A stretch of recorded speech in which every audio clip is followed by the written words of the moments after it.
will the current flow more easily through a thick wire or thin wire of same material when connected to the same source and why?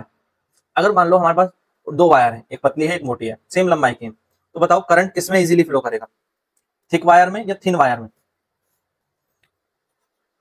बताओ current किसमें easily flow करेगा? ये एक thin wire है, ये thin wire है, और ये इसी लंबाई की ये थिक वायर है, मोटी वायर है, ठीक है।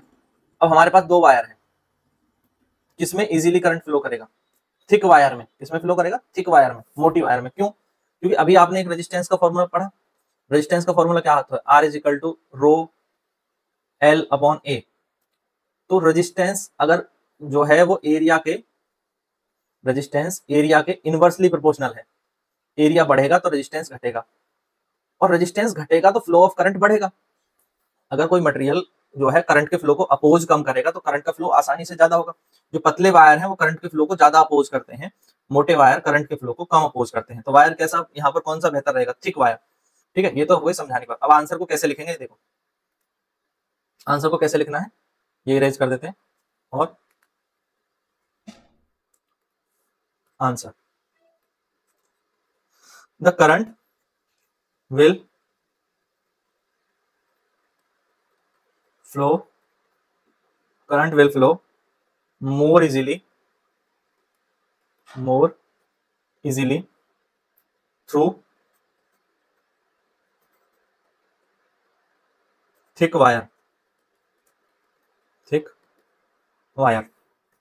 It is because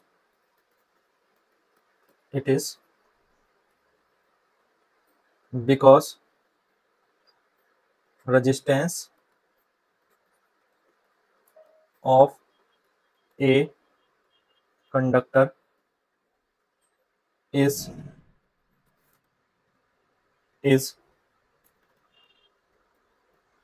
inversely proportional to its area of cross section.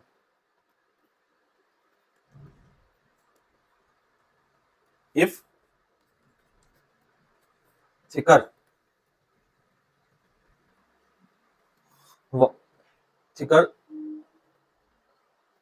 wire, if thicker the wire, then less is resistance, and hence, एक सेकेंड ये कट कर, hence more easily the current flows.